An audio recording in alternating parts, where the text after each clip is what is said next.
이 시간에 함께 은혜 받으실 말씀은 요한복음 14장 6절 말씀입니다. 우리 신약성경 요한복음 14장 6절 말씀입니다. 우리 신약성경 172면에 있습니다.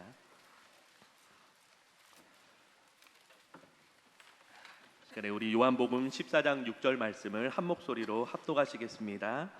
예수께서 이르시되 내가 곧 길이요 진리요 생명이니 나로 말미암지 않고는 아버지께로 올 자가 없느니라. 아멘. 요한복음 14장 6절 말씀 한 절만 제가 받았습니다. 그래서 내가 곧 길이요 진리요 생명이니 나로 말미암지 않고는 아버지께로 올 자가 없느니라. 그래서 오늘은 지난 시간에 인간의 실존을 배웠을 때 절망이었잖아요. 나무에 매달려서 밑에는 독사, 위에는 코뿔소, 떨어지면 죽고 올라가도 죽고 갈 데가 없어요. 그것이 인생 이 살고 있는 환경이에요. 그럼 그거를 어떻게 해야 누가 구원해 주겠느냐? 이제 사람이라고 하는 것은 나를 구원하실 신을 찾게 돼 있어요. 그렇기 때문에 종교가 필요한 거예요. 저기 아프리카 원주민도 나무에 절을 하고 돌에 절을 하고 호랑이에게 절을 하고 그래요. 그 저급신앙은 그렇지만 저와 여러분같이 문명시대에 사는 우리나라 사람들 같으면 고급 종교다 그래서 뭐 기독교, 불교, 뭐 유교, 뭐 이슬람교 이 정도 그 정도가 이제 고등종교라 그러는데 나중에 이제 하겠습니다만은 사람이 이렇게 절망에 처해 있고 불안한 존재다 보니까 자꾸 누구의 힘을 빌리고 싶고 그래요. 불안하니까. 그래서 사람은 영의 분신이기 때문에 더더욱 뿌리를 찾으려고 애를 쓰는 것입니다. 그래서 지난주에 말한 것처럼 뿌리를 찾으려고 애를 쓰고 수천 년을 지나도 뿌리를 찾을 수 없어. 그것이 이제 문제예요. 그래서 우리는 뿌리를 찾을 수 있는 좋은 근간은 뭐냐? 많은 타여타 종교의 경전이 있고 성경이 있고 모든 그런 연부를 외우는 그런 경전들이 많지만은 이 성경만큼은 신기하게도 창조부터 시작해서 영생에 올라가는 길까지 아주 소상하게 앞뒤가 척척척척 맞게, 이거 신학 아니에요. 그대로 쫙 맞게 돼 있어요. 이 부정한 것이 없어요. 그래서 성경은 고린도서에 바울이 말하기를 성경 말씀은 아니요가 없느니라. 다 예인이라. 십자가 달린 예수도 예만 되느니라 그런 거예요. 우리는 아멘 아멘 하는 것은 다 그런 의미에서 아멘 하는 거예요. 하나님 말씀이 여러분 귀에 탁 떨어지면 아멘 그렇게 돼야 되는 거예요. 저도 순복음의 신앙을 갖고 이렇게 살아왔지만은 순복음에 아멘 얼마나 세게 해요. 근데 저는 좀 체면 있는 신앙을 가져서 아멘을 잘 크게 못했었어요. 여러분 양해해 주시면 돼. 그러나 아멘 말씀 나오면 무조건 아멘 아멘 하셔야 돼. 크게 그런 것이 참 좋습니다. 하나님 앞에서. 오늘은 그래서 사람이 뭐가 필요한가? 이 종교가 필요한 거, 종교가. 그래서 제2주제. 이 주제가 이제 한 몇천 개까지 될 겁니다. 아마 끝나게 되면 주제. 그래서 종교의 필요성. 사람은 종교를 가질 수밖에 없다 그런 거죠. 그거예요. 사람은 나를 도와주고 나를 구원할 자가 누군가 이걸 찾아요. 넘어지고 쓰러지고 자빠지면 점도 치러 가고 무당부리로 굿도 하고 다 사람이라 그래요. 잘못 찾아서 그렇지 사람 누구나 다 종교심이 있어요. 내 주목을 믿으라. 그것도 주목의 종교심입니다. 공산주의 저것도 김일성의 종교예요. 공산주의가 아니고 종교지. 종교입니다. 그렇기 때문에 사람은 누구를 막론하고 그런 종교심을 갖는다. 자, 그러면 뿌리를 찾아야 되겠는데 우리 제목이 이제 하나님을 찾아서 여러분 결국 하나님을 시간마다 찾는 그런 때가 있어요. 한 1~2분은 끝에 가서 결론은 항상 하나님을 찾게 돼 있어요. 하나님을 찾으려면 뿌리를 찾아야 돼. 우리가 어디서 왔어? 왜 사는 거야? 어디로 가는 거야? 오늘도 너무너무 우리 교회에 훌륭한 그런 일꾼을 하나님이 불러가셨는데 도대체 이렇게 하면 어떻게 하라는 얘기야? 어떻게 하라는 얘기야? 이런 그런 주의 종에 철썩 내려앉는 그런 낭망함이 있단 말이에요. 뿌리를 알면 염려와 근심이 떠나가고 희망차고 용기 백배에서 든든하게 배짱 있는 믿음으로 세상을 승리할 수 있게 되는 겁니다. 그 주와 여러분은 하나님이 기뻐하신 분들이기 때문에, 여러분은 이 뿌리를 알기 때문에 이 뿌리를 소상하게 여러분이 앞뒤를 잘 맞춰서 신학을 정립을 딱 하면 어떤 환경이 만나도 여러분은 하나님이 도와주시고 은혜를 주셔서 문제가 해결되게 되고 질병이 치료되게 되고 꿈이 이루어지게 되고 좋은 일을 만나게 되는 겁니다. 자, 그러면 창조부터 시작해 봐요. 창조 어떻게 설명해야 좋을까? 창조. 그래서 이거는 첫째는 창세기 1장 2절 말씀이 있어요. 1장 2절 말씀. 그게 무슨 얘기냐? 1장 2절은 땅이 혼돈하고 흑암의 깊음 위에 있고 공허하다 그랬거든요. 그건 무슨 일이 일어난지 모르겠지만 이 지구가 빵 터져서 뭐 먼지 투성이 같이 위아래도 구분이 안 되고 뭐 좌우도 구분이 안 되고 높이와 깊이도 구분이 안 되는 거예요. 완전히 혼돈 가운데 있는 거예요. 무질서. 여러분 속에 무질서가 들어오면 그 사람은 실패한 인생을 삽니다. 머리가 혼돈해서 앞인지 뒤인지 위인지 아래인지 몰라. 그 인생을 못 사는 거예요. 그 절망하는 인생이 되는 거예요. 자, 창조의 첫 번째를 보면 이렇게 이 그림이 확대가 될지 모르겠어요. 이런 현상이에요. 뭔가 혼돈스러워 이렇게. 질서가 없어요, 질서가. 예. 이런 어둠이 꽉 차 있는 질서인데 여기에 보입니까 이게? 너무 가늘어서 확대 한번 해보실래요? 방송실 이걸 크게 한번 확대 한번 해봐. 그러니까 하나님이 이제 여기 신의 수면에 운행하신다. 그러니까 하나님을 데오스라 그래서 이런 표시로 이제 합니다. 하나님의 수면에 이렇게 운행하셔요. 이게 이제 땅이 혼돈하고 흑암에 뭐가 뭔지 몰라요. 이 무질서, 무질서, 혼돈, 혼미도 좋아요. 혼미. 그 다음에 공허하다, 공허함. 이래서 창조하기 전에 이렇게 온 천지가 다 아무것도 없어요. 무질서예요. 생물도 아무것도 없어요. 결국 있다면 원창조 때 땅이 있을까 이 속에 그 정도예요. 원창조 때. 그래서 이게 둘째는 이제는 창세기 1장 2절에서 어떻게 빛이 있으라 그래서 결국은 창세기 1장 3절에 가서 이제 빛이 창출한 겁니다.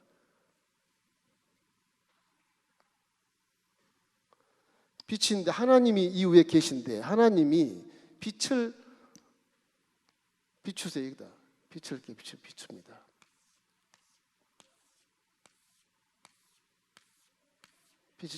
빛이 있으라. 빛이 비치니까 그러고 나서 이제 윗물과 아랫물로 나뉘어라. 이게 빛이 혼돈한 가운데 비쳤는데 보니까 무질서가 엄청나거든요. 질서를 잡는 것입니다. 하나님께서 질서를. 여러분도 예수 믿을 때 내 마음이 혼돈했었어. 근데 말씀을 들으니까 빛이 들어오니까 안개성이 좀 확 밝아져서 내 꿈이 보이고 목적지가 보이고 그렇죠. 그리고 마음이 딱 질서잡 무엇이 우선이고 무엇이 나중인가를 알게 된단 말이에요.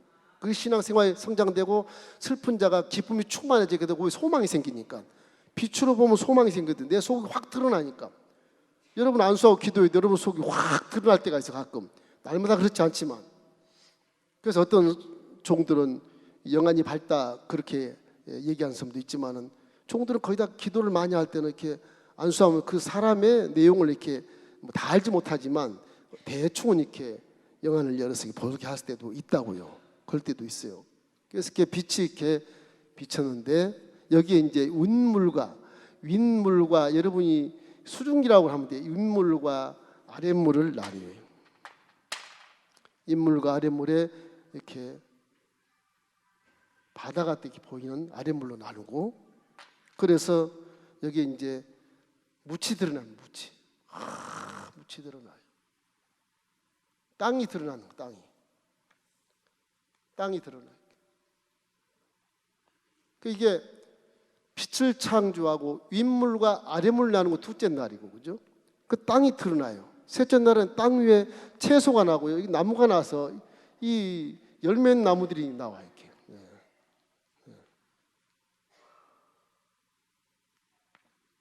나무들이 나옵니다. 채소도 나오고요. 이런 것들이 나오고 성경이 보면 여기에 이제 동서남북으로 네 강이 이렇게 흐릅니다. 이렇게. 힛델강, 유브레데강, 그 다음에 비송강, 그렇죠? 네 강이 동서남북 쫙 흐르면서 이 주위에 전부 다 채소들이 이렇게 자라나고, 그렇게 해서 천지가 빛 가운데서 아주 아름답게 이렇게 자라나요. 넷째 날은 낮에는 아주 태양이 크게 비치네요. 태양이.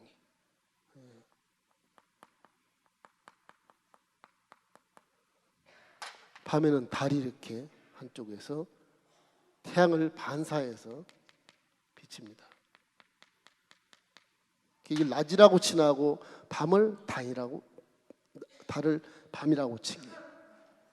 창조가 됐을 때 너무너무 아름다워서 하나님이 공중에는 새가 이렇게 날아. 멋있게. 그리고 바다 고기에는 물고기들이 뛰어놀고요. 생물이 기고. 이렇게 좋은 에덴동산을 지었는데 여기에 이제 마지막에 하나님의 형상과 모양대로 지은 사람을 만들어서 관리하게 해요. 그 권세도 줘요. 너는 생육하고 번성해라. 그래서 이 아담과 하와가 결국엔 이 안에서 아주 멋있는 그런 삶을 살게 됩니다. 이때는 옷을 입지 않았어요. 발가벗고 살았어요. 그래서 그걸 그리기가 좀 불편한데 여인이 아주 머리가 길고 아주 그 뭐라 그럴까 팔방미인으로서 이렇게 아주 멋있게 여자하고 남자 약간 달라요. 이렇게 아담과 하와가 이렇게 살게 돼서 하나님 이걸 보고 너무너무 멋있다. 야, 내가 지었지만 진짜 잘 지었다. 하나님 보고 화가 같아요. 그냥 하얀 물감을 턱 찍어서 촥 칠하게 빛이 반짝반짝 빛나는 그런 거죠. 그 화이트에다가 파란 걸 탁 칠해가지고 하늘색같이 하고 윗물 아랫물 쫙 그리고 그 모든 나무를 이렇게 그래서 그냥 만드신 것 같아요. 여섯째 날 이렇게 짐승과 사람을 만들고 나서 이제 7일 때 안식일 하잖아요. 안식. 자, 이렇게 했어요. 이 하와에게 권세를 주고 복을 줬어요. 복과 권세를 줬습니다. 너는 생육하고 번성하여 땅에 충만해라. 그리고 이 땅을 정복하고 다스려. 하나님 다 안 가는 권세를 줘요. 얼마나 좋아요? 그러니 온 천지 만물을 다 다스릴 수 있으니까. IQ도 거의 만자르게 될 만큼 수십 가지의 짐승들의 동물들의 이름을 다 지었으니까 얼마나 IQ가 좋아요. 그건 천지 아니라 만재가 되는 것이죠. 이렇게 행복한 행복의 극치예요. 행복의 극치. 이걸 행복의 극치라고 해요. 너무너무 좋아서 아주 극치 이렇게 지어놨어요. 여기까지 기가 막히죠. 이 정도 살았으면 우리가 지금도 살았으면 얼마나 좋을까 그 생각이 들어요. 그러나 여기서 아담과 하와가 죄를 집니다. 그래서 타락이 와요. 타락. 성경을 읽어도 이해를 못하니까 제가 이제 그림을 그려서 이해를 시키는 것입니다. 타락은 지금 여기에 지금 창조되어 있는 바다와 묻과 땅 이런 것들이 뭐 물도 그대로 흐릅니다. 다 그대로 동서남북 다 흐릅니다. 그리고 이제 나무들도 전부 그대로 있어요. 다 그대로 있는데 이게 어떤 현상을 벌어지냐? 타락을 하다 보니까 이 선악과를 따먹고 나니까 쫓겨난 것이 어느 현상이 벌어지냐? 이게 전부 다 이것이 이제 어둠으로 바뀝니다. 이렇게 어둠으로. 안개가 끼는 것처럼 다 바뀌어요.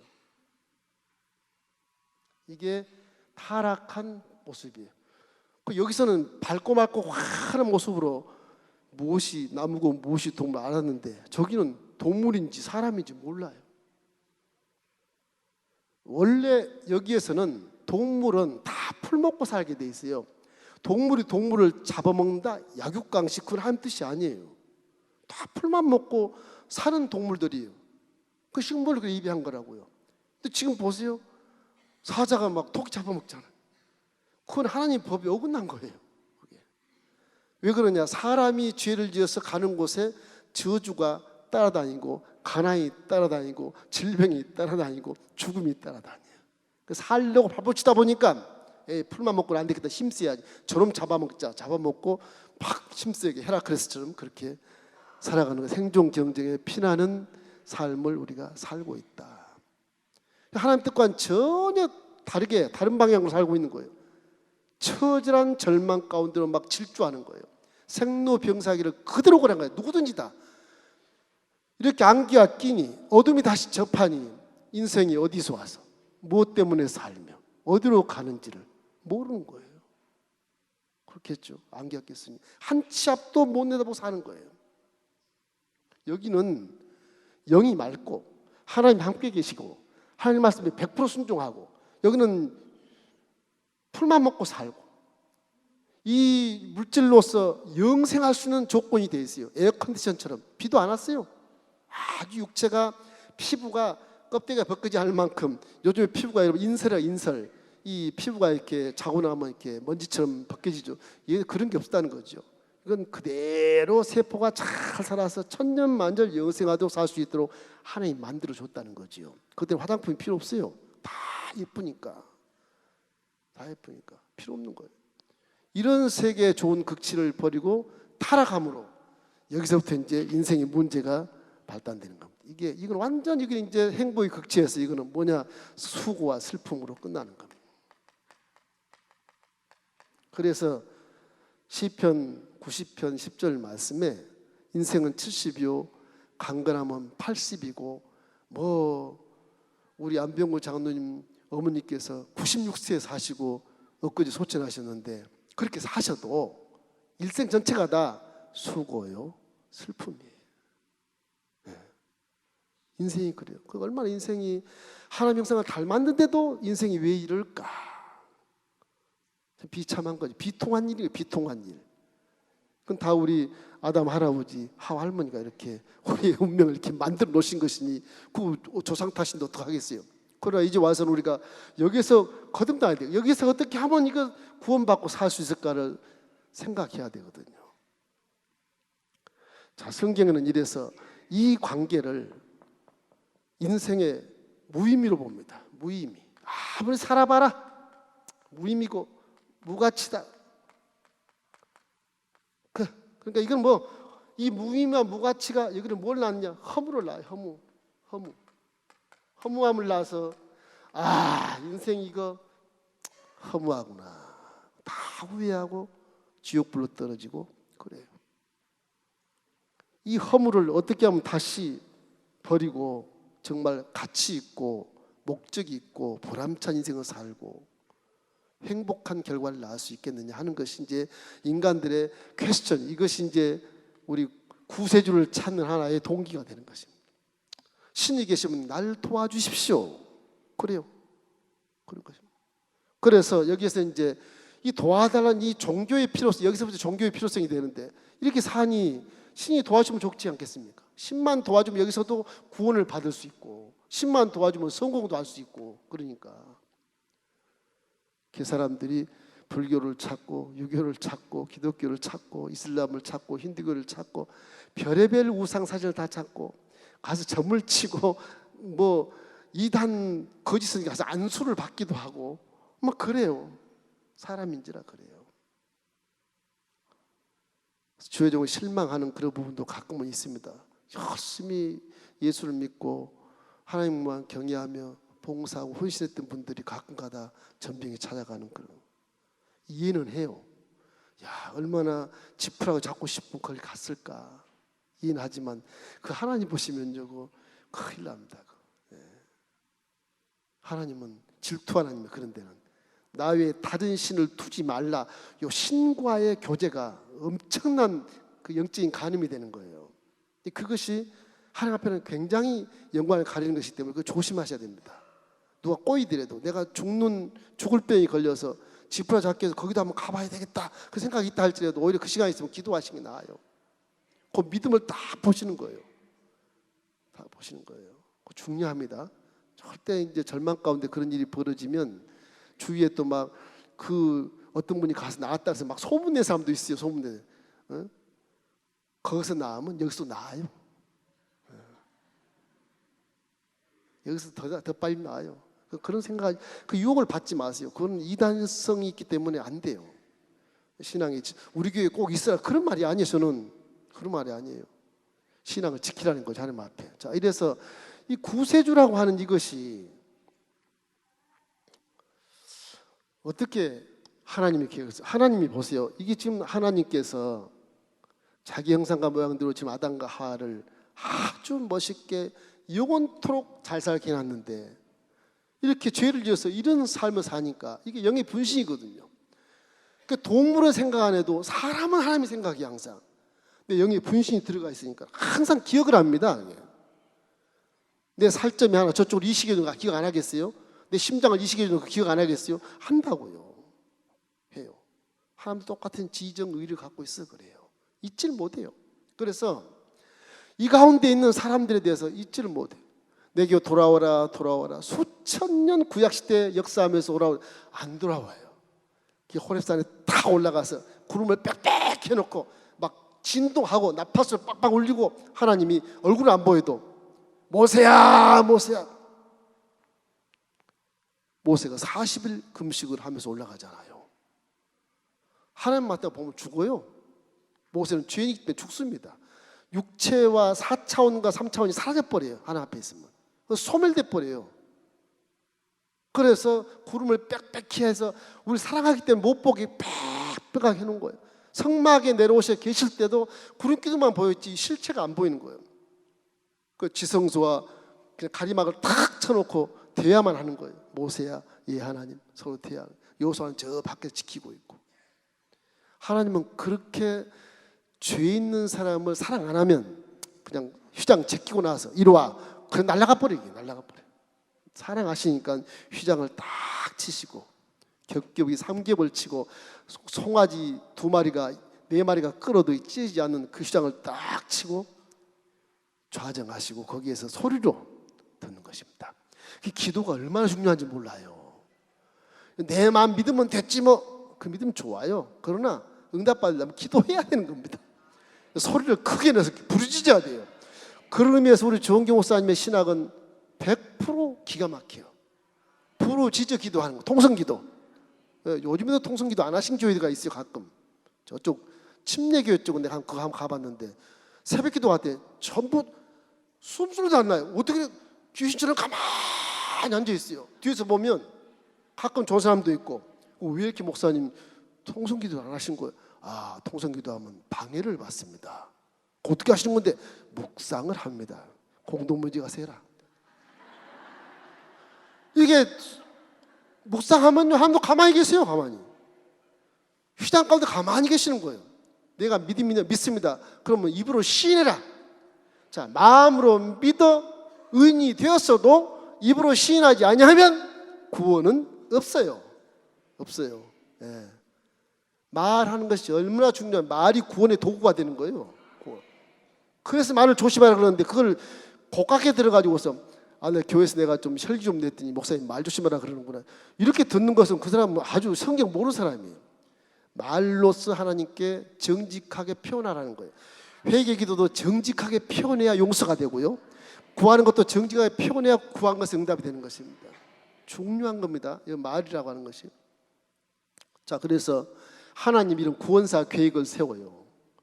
이 구원 계획을 세웁니다. 구원 계획은요, 수백 년 동안 수천 년 동안 하나님 계획을 세워서 예언을 한 다음에 역사를 그냥 순식간에 구원시킨 게 아니에요. 수백 년 전부터 계시를 쭉 예언을 한 다음에 가서 그리스도가 나오게 만들어요. 성경은 그냥 느닷없이 기적을 주고 그러지 않아요. 항상 예시가 있고 계시가 있고 암시가 있고 그다음에 이렇게 응답이 떨어지게 되는 겁니다. 그래서 성경이 그래서 진리라고 그러는 거예요. 변함이 없어요. 여러분 나기 전 수천 년 전부터 성경 그대로 한 1.1도 틀리지 않고 그대로 와요. 그대로. 영안이 알려진 사람은 이게 뭐 이스라엘 역사책이지 무슨 이게 진리냐 그럴지 모르겠지만 하나님의 속성에서 딱 읽으면 이야 하나님 참 대단하시다. 이 한 사건을 가지고 수십 개, 수만 개 그림이 뒤에 있어가지고 수천 년 뒤에 사람의 응답도 그 안에 다 있어. 시간을 초월해서 수천 년 전의 사건이 지금 내 사건에 딱 와서 들어맞는 겁니다.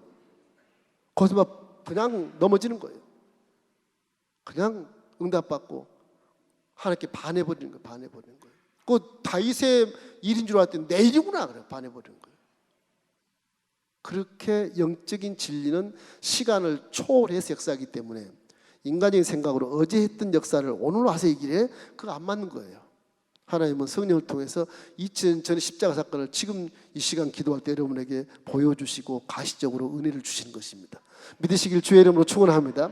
자, 그래서 십자가, 이 십자가 사건은요 기가 막힙니다. 우리 인생 중에 이 십자가 사건이 없었으면 어떻게 할 뻔했을까? 이게 참 기가 막힌 거예요. 십자가, 죄를 용서하는 통로를 열어주신 것입니다. 통로. 그래서 이 타락한 것을 이제는 회복시키는 거예요. 회복. 회복이 나타나는 거예요. 회복. 근데 회복이 전체가 회복되느냐? 일부만 회복돼. 일부만. 예수 믿는 사람 회복도 하면서 회복이 안 돼요. 그것이 하나의 좀 섭소한 것도 있겠지만 인류 측면에서 봤을 때 하나님 편에 봤을 때는 왜냐하면 이 밖에는 전부 어둠이잖아. 이 밖이 다 어둠입니다. 이게 다 전부 다 이 밖이 다 어둠이에요. 다 전부 어둠이에요. 다 여기도 마찬가지. 다 어둠이에요. 어둠. 어둠에는 뭐가 있느냐? 공중권세자면 마귀의 색 사탄이 있어요. 사탄의 영역이에요.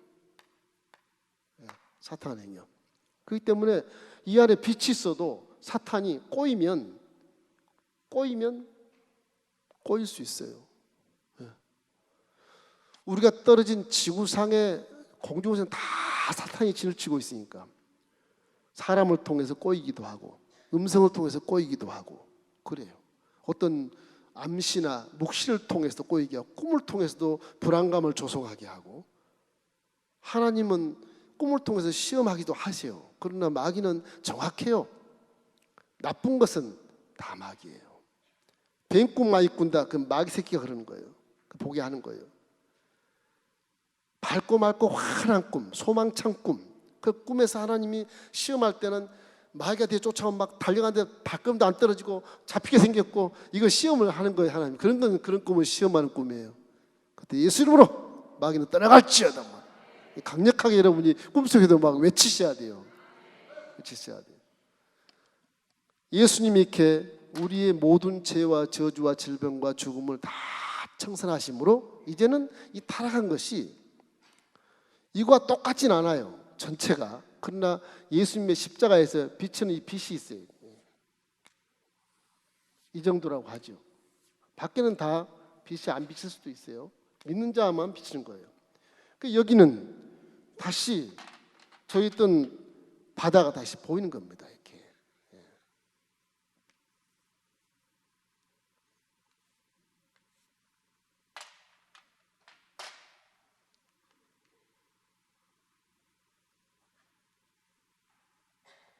그전에 제가 그림을 그전에 참 잘 그렸는데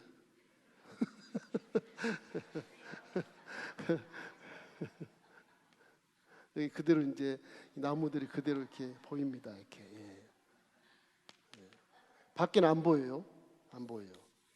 여기에 이제 회복 역사 나타나는데 여기 빛이 비침에 생명이 있는 역사로 회복이 되는 겁니다. 여기는 물론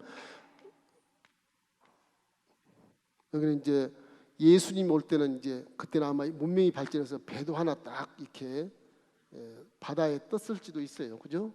이제 이쪽도 어둠에도 물론 새가 나릅니다. 물 고기도 있고요. 있습니다. 나무들도 어둠 속에도 있어요. 빛이 내리면 생명이 생겨요. 어두면 열매가 없습니다. 이게. 그래서 이게 허무하다 그러잖아요.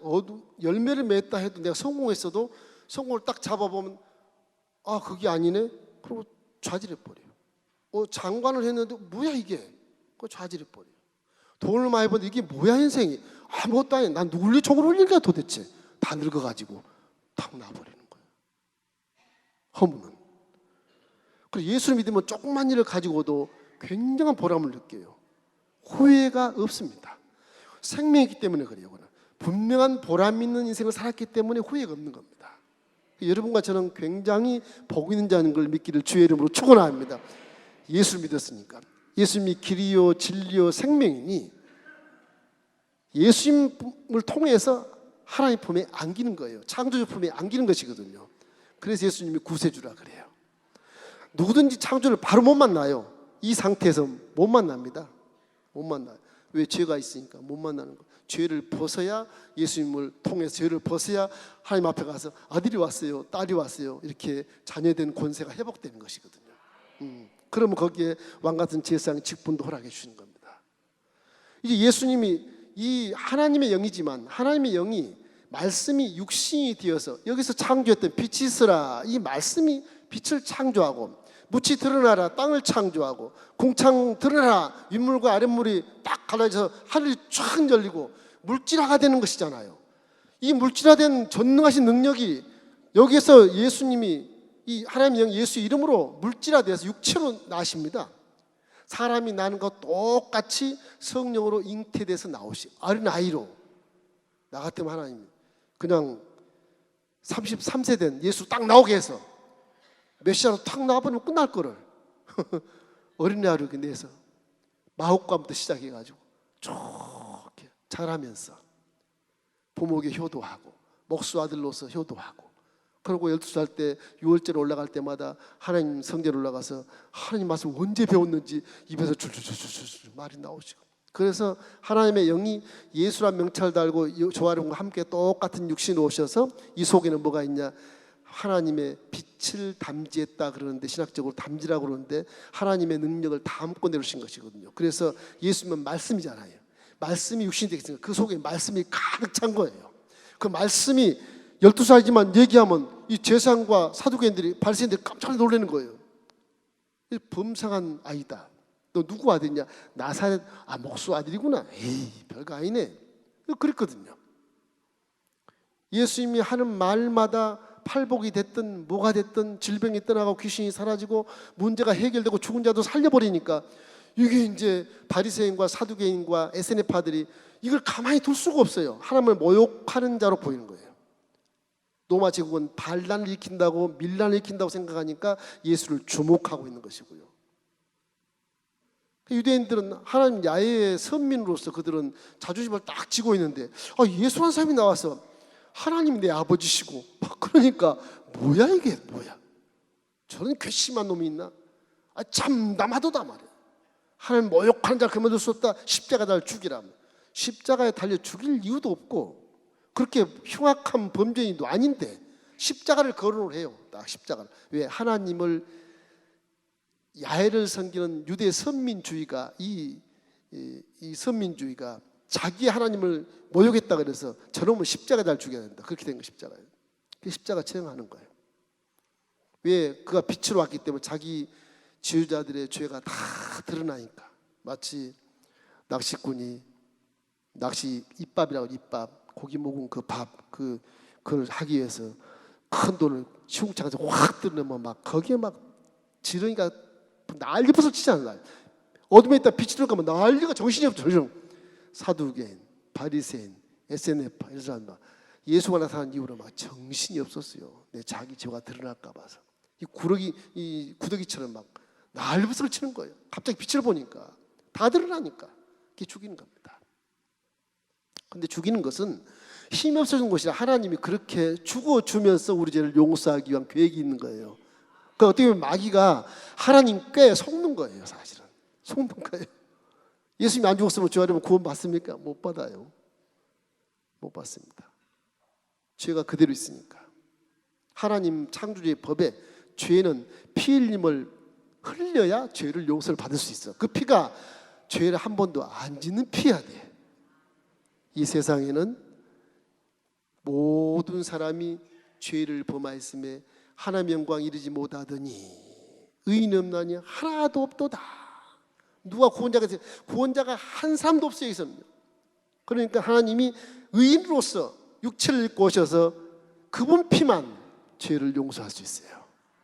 하나님의 법이 그렇게 돼 있어요. 법이 하나님 하신 말씀을 그대로 하기 때문에 구약에 실은 할 수 없지만 하신 말씀에 율법을 줬는데 사람들이 하나도 못 지키니까 한 사람도 구원 못 받잖아요. 이거 황당한 거잖아요. 하나님이 다른 법을 또 개정을 하셔요. 그 법 그대로 놔둡니다.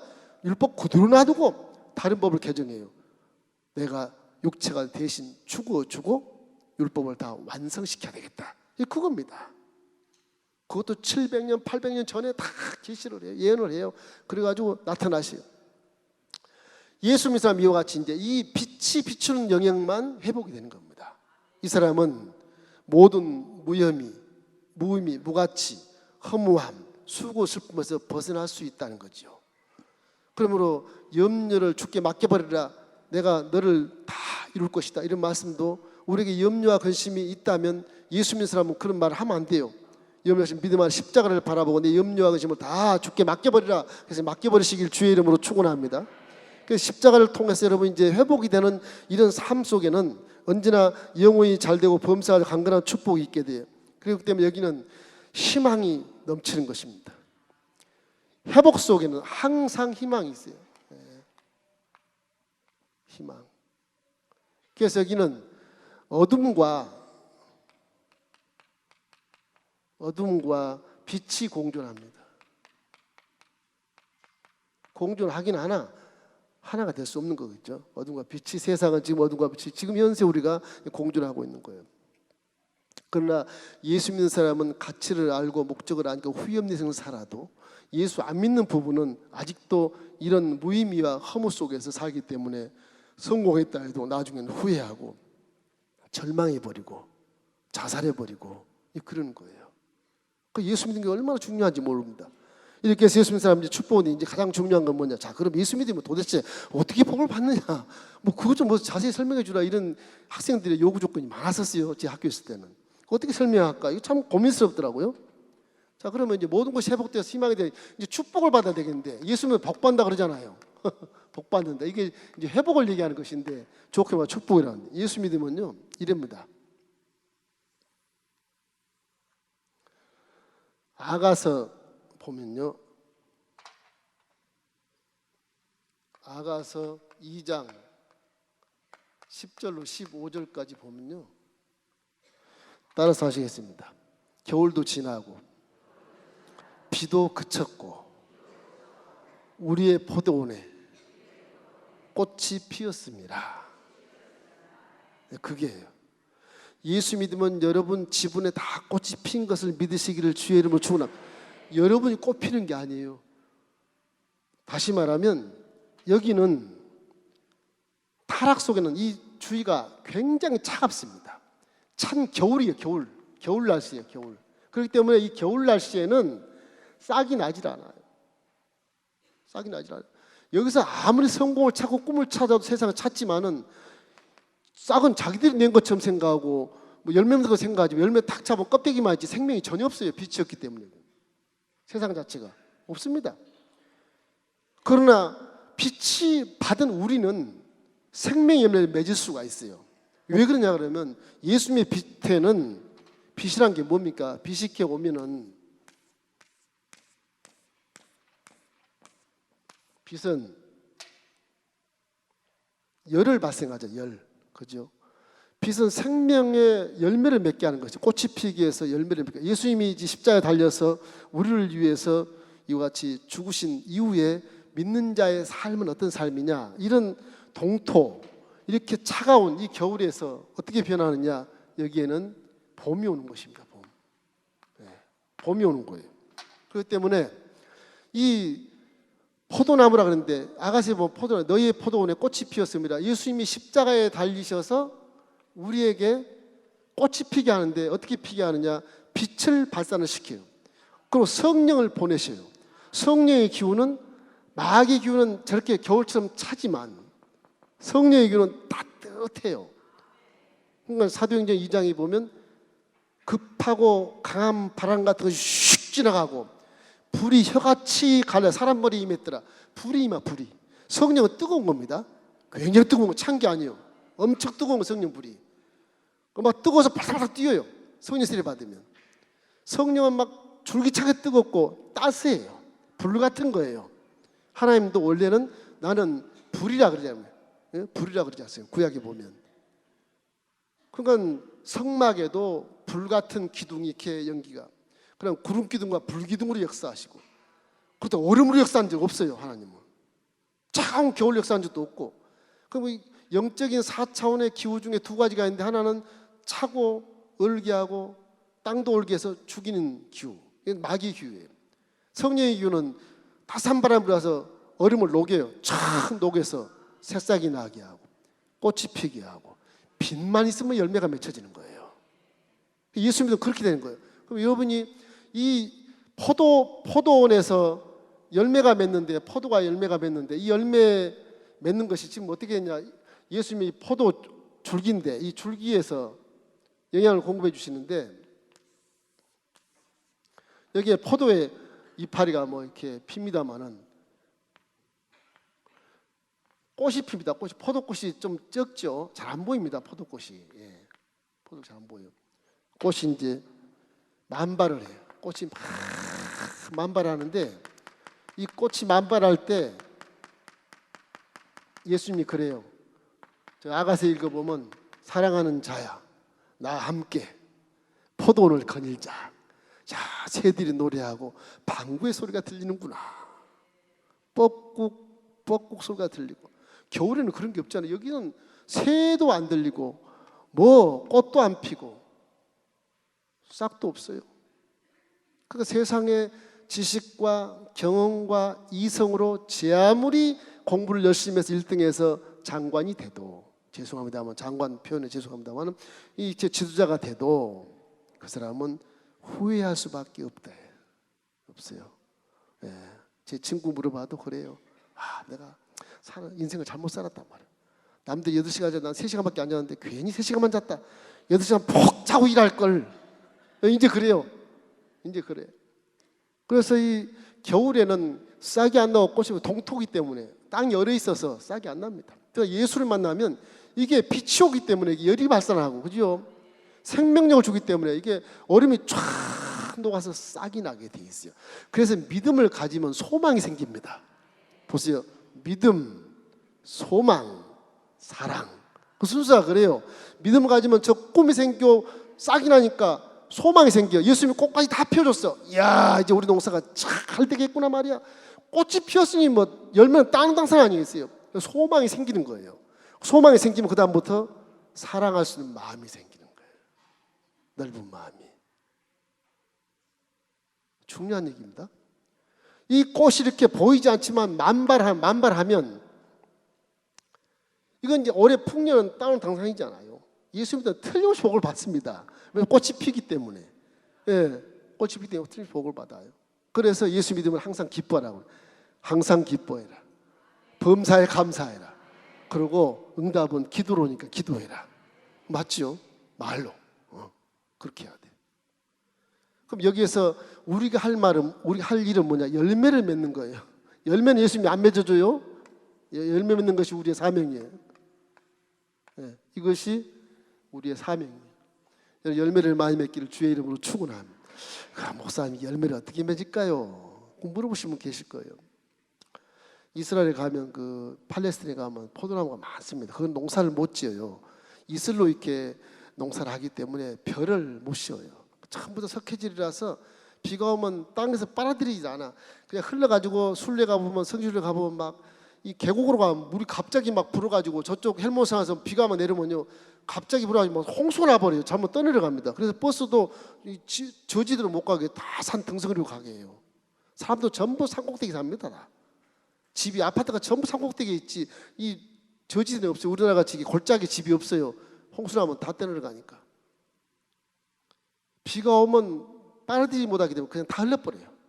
그 많이 오는 비도 아닌데 거기다가 예루살렘 이하는 거의 비가 안 옵니다. 1년에 해봐야 뭐 700mm 정도. 이슬 내려서 그냥 이슬로 그냥 포도농사 짓고 이슬로 감람나무 농사 짓고 그래요. 무화과는 잔저로 커서 팔레스타인에 무화과가 굉장히 많습니다. 우리나라 무화과 한 10분의 1밖에 안 조그만 그거 그런 게 어려요. 석류는 커요. 석류는 굉장히 커요. 석류는 아주 맛있습니다. 그게. 이 중동 석류는.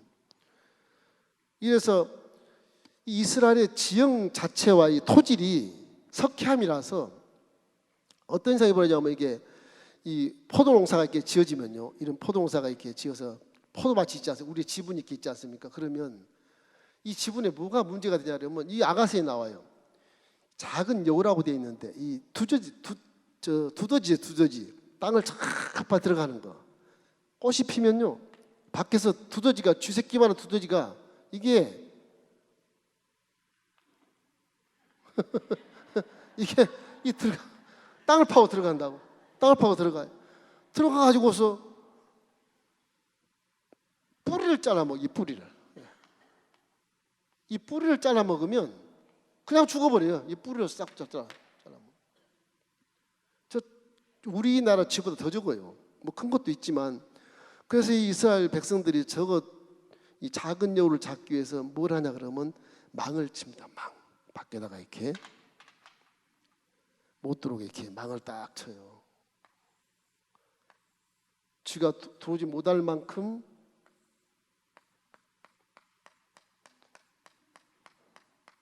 망을 치면 쥐가 못 들어오고 꽃이 계속 피어 있어요. 망을 안 치면 그 다음에 아침에 보면 꽃이 전부 떨어지고 말라버려요. 그럼 농사 망치는 거예요. 이스라엘 사람들이 가장 중요한 게 저 작은 여우 조골조골 잡아야 돼.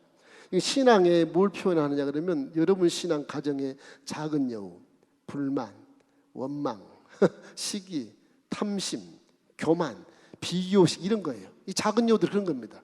여러분을 지금 당장 죽이지는 않지만 비교식이 오니까 저 사람이 나보다 더 잘 사네? 그리고 막 또 나쁜 짓을 하게 되고 머리를 쓰게 되고 그러잖아요. 시기하고 질투는 미워하게 되잖아요. 이게 작은 여우들이에요.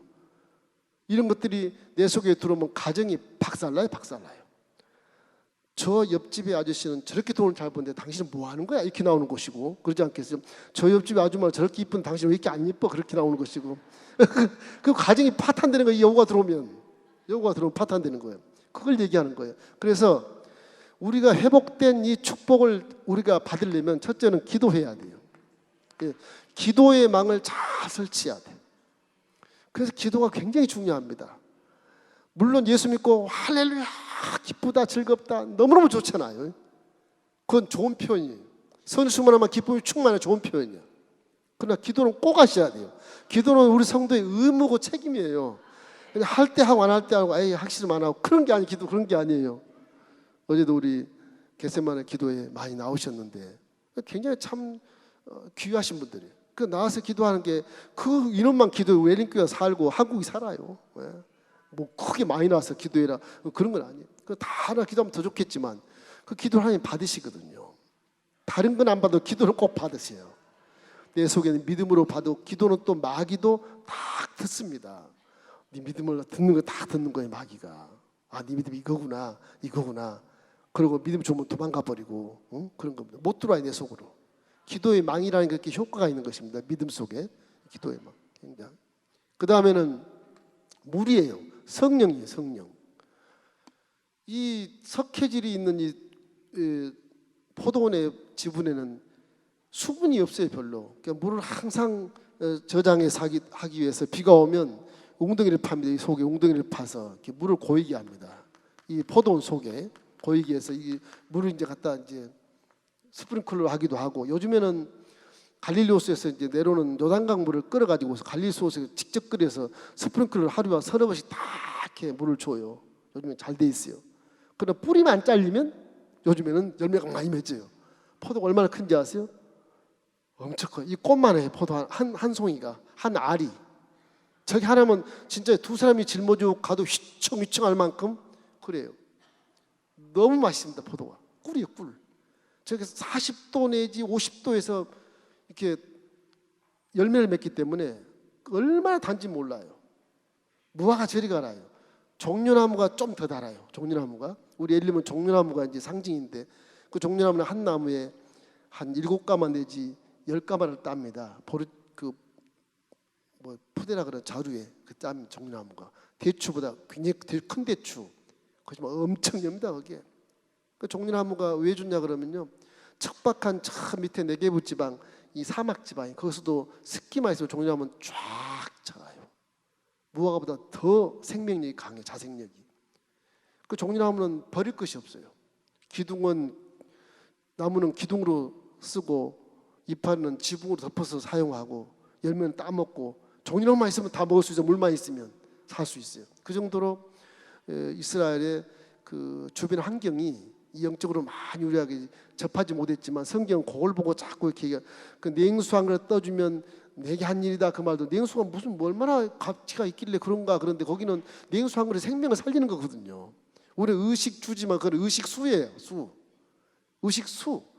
주거지 집보다 물이 더 귀해. 거기는 물이 더 중요한 거예요. 성경 그런 풍속 때문에 그런 지형지물과 문화 때문에 성경 그렇게 말씀을 하고 있는 겁니다. 아이 뭐 식사라 그러든지 뭐 돈이라 그러든지 그러면 왜 물을 한 그릇 떠먹으면 나의 향이라 그렇게 했을까? 물이 귀한 곳이라 그런 거예요. 그래서 성령 충만하니 저장소를 항상 탱크를 이렇게 만듭니다. 적든 크든 그래서 빗물이 스며 들어올 수 있도록 만듭니다. 저와 여러분의 신앙도 아무리 말씀을 많이 알고 은혜가 충만하고 해도 성령이 안 계시면요 기적을 체험할 수가 없어요. 기적을. 그래서 성령은 우리에게 반드시 필요하고 반드시 계셔야 되고 신학적으로 성령은 반드시 믿는 자들 안에 들어와 있어야 하나님이세요. 성령 여러분 밖에 있질 않아요.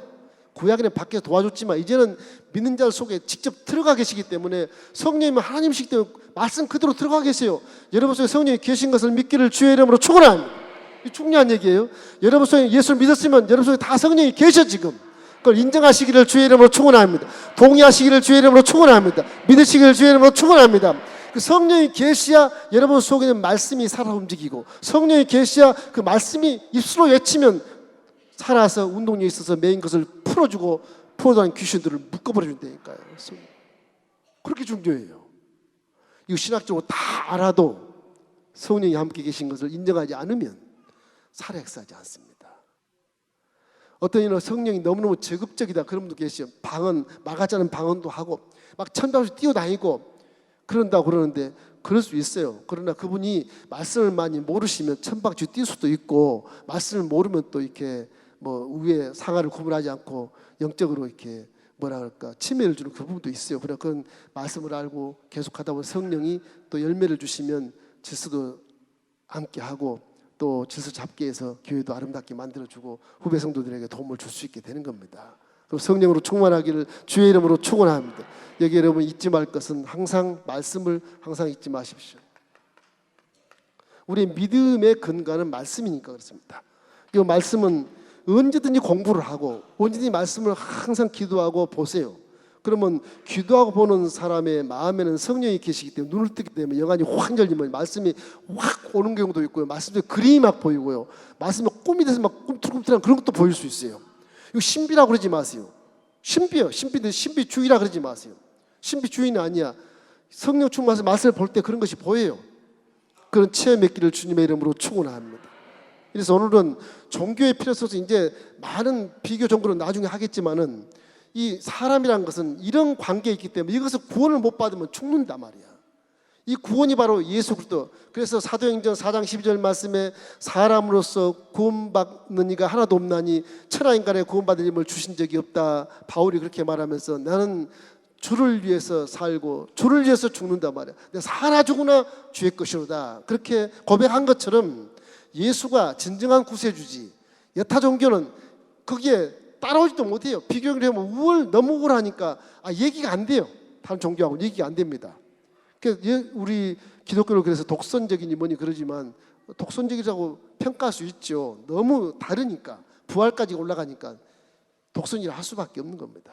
우리는 그런 하나님을 믿기 때문에 어떤 절망 가운데도 우리는 소망을 가질 수 있고 어떤 절벽 아래서 우리는 다시 건진받을 수 있고 그 나무가 사람의 나무가 매달려서 댕글댕글 굴러서 밑에는 독사 위에는 코뿔소인데 오나가나 죽는 건데 이를 구원할 자는 예수 그리스도밖에 없는 것입니다.